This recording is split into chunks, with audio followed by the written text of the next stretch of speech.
नमस्कार प्यारे बच्चों, मैं हूँ रुचिका सैनी, आपकी व्यावसायिक अध्ययन की अध्यापिका। और आज हम कक्षा 12वीं का नया भाग जो कि है प्रभावपूर्णता बनाम कुशलता, यहाँ पे हमारा पाठ 1 चल रहा है। तो चलिए शुरू करते हैं। प्रभावपूर्णता बनाम कुशलता। जी हाँ, यहाँ पे कहने का मतलब है कि आप कोई भी कार्य करें प्रभावपूर्ण तरीके से करें और कुशलता से करें, लेकिन इन दोनों में यहाँ पे क्या फर्क है इसे समझाया गया है। तो देखिए, ये दोनों शब्द अलग अलग होते हुए भी एक दूसरे से ही संबंधित हैं। प्रबंधन के लिए प्रभावी एवं क्षमतावान दोनों का होना महत्वपूर्ण है। हमें पता है, यदि हमें किसी चीज का प्रबंध करना है, छोटे से छोटा प्रबंध भी करना है, तो हम बहुत ही प्रभावी और क्षमतावान होने चाहिए।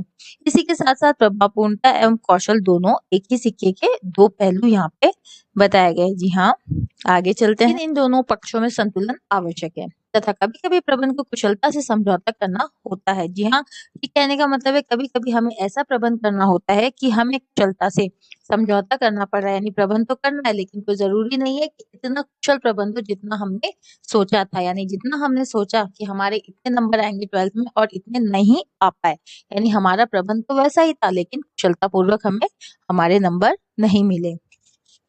इसी तरह एक उदाहरण के लिए प्रभावपूर्ण होना एवं कुशलता की अनदेखी करना सरल है, जिसका अर्थ है कार्य को पूरा करना लेकिन ऊंची लागत पर।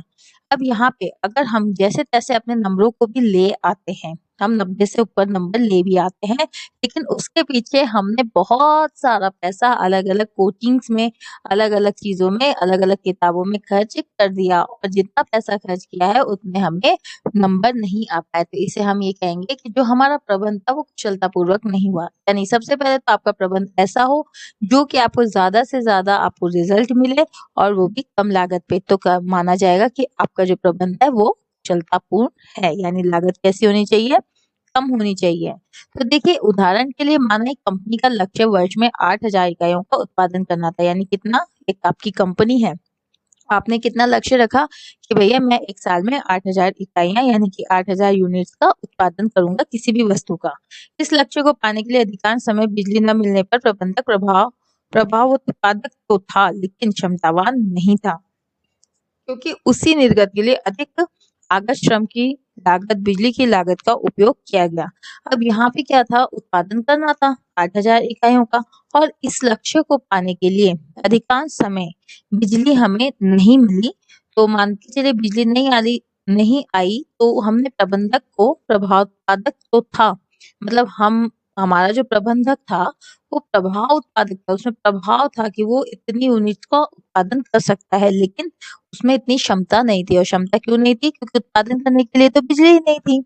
इसी के साथ क्योंकि उसी निर्गत के लिए अधिक आगत, यानी कि अब हमको क्या है, जितना हमने लक्ष्य सोचा था 8,000 इकाइयों का जो कि हमारा निर्गत था, उसके लिए हमें श्रम की लागत और यहाँ तक कि बिजली की लागत का भी उपयोग किया गया। कभी कभी व्यवसाय व्यवसाय कम संसाधनों से माल के उत्पादन पर अधिक ध्यान केंद्रित करता है। तो जी हाँ, कभी कभी जो व्यवसाय है वो क्या करता है कि कम संसाधन है, माल के लिए कम संसाधन है, लेकिन फिर भी उत्पादन पर अधिक ध्यान केंद्रित कर रहा है। यानी मेरे पास बिजली नहीं है, श्रमिक नहीं है, लेकिन फिर भी मुझे 8,000 इकाइयां बनानी है, अर्थात लागत तो कम कर दी लेकिन निर्धारित उत्पादन नहीं कर पाए। और होता क्या है, हमने लागत तो यहाँ पे कम कर दी, हमने काफी चीजें इसमें नहीं लगाई, लेकिन जो हम निर्धारित उत्पादन चाहते थे 8,000 इकाइयों का, वो यहाँ पे नहीं हुआ संभव।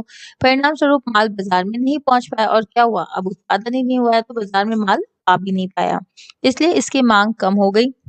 और जैसे बाजार में मांग, हमारा माल नहीं पहुंचा, उपभोक्ता उसे नहीं खरीदता है, उपभोक्ता ने दूसरी वस्तुएं खरीदना शुरू कर दिया, तो हमारी उस वस्तु की मांग कम हो गई। इसका स्थान प्रतियोगियों ने ले लिया। ये कार्यकुशलता लेकिन प्रभावपूर्णता की कमी की स्थिति है। यहाँ पे आपका कार्य कुशलता तो है, यानी आपने कार्य तो कर दिया है, यहाँ पे आपने जो भी लगाया कार्य तो कर दिया है, लेकिन आपका कार्य क्या है? प्रभावपूर्ण नहीं है, समय पे आपका कार्य पूरा नहीं हुआ है। यानी आपने मान के चलिए उत्पादन कर भी दिया है, तो भी आपका उत्पादन जो है वो लेट होने की वजह से, मांग की कमी की वजह से बिक नहीं पाया है, और यहाँ पे जो निर्धारित लाभ हमने सोचा था वो लाभ नहीं मिल पाया है। इसी के साथ साथ क्योंकि माल बाजार में नहीं पहुंच पाया, इसलिए न्यूनतम लागत पर प्रबंधक के लिए लक्ष्य को प्राप्त करना अधिक महत्वपूर्ण है। इसके लिए प्रभावपूर्णता एवं कुशलता में संतुलन रखना होता है। अब हम यहाँ कहेंगे कि एक प्रबंधक का कार्य होता है कि न्यूनतम लागत के ऊपर हम लक्ष्यों को प्राप्त करें, और लक्ष्यों को प्राप्त करने के साथ साथ लाभ को कमाए। यहाँ पे प्रभावपूर्णता और कुशलता को दोनों को साथ में लेकर चलना हमारे लिए आवश्यक है, तभी हम कहेंगे कि एक प्रबंधक सफल होता है। साधारणतः उच्च कार्य कुशलता के साथ उच्च प्रभावपूर्णता होती है, जो कि सभी प्रबंधकों का लक्ष्य होता है, लेकिन बगैर प्रभावपूर्णता के उच्च कार्य कुशलता पर अनावश्यक रूप से जोर देना भी अवांछनीय। यानी अगर आपके जो कार्य है वो प्रभावपूर्ण ही नहीं है, सही समय पे आपकी वस्तुएं बाजार में नहीं पहुंच पाती है, जिसकी वजह से आपके उपभोक्ता आपको छोड़ के चले जाते हैं, तो ऐसे में उच्च कार्य कुशलता भी अनावश्यक है। यानी आपने बहुत से अच्छे से अच्छा भी अगर आपने वस्तु का उत्पादन किया है तो वो भी बेकार है। कमजोर प्रबंधन प्रभावपूर्णता एवं कार्य कुशलता दोनों की कमी के कारण होता है। और हम कब मानते हैं कि आपका प्रबंधन कमजोर है? जब आप में प्रभावपूर्णता भी नहीं है और आप में कार्य कुशलता भी नहीं है। तो हम कहेंगे कि यहाँ पे एक प्रबंधक एक मैनेजर का जो प्रबंधन है वो कैसा है, वो उसमें कोई ना कोई कमी है, वो कार्यकुशल नहीं है। यही समाप्त करते हैं। और ये भाग आपका मुश्किल से ही परीक्षा में पूछा जाता है, क्योंकि सही बात है ये आपका बहुत ही पुराने जो आप प्रीवियस पेपर उठा के देखते हैं उनमें आया हुआ प्रश्न है।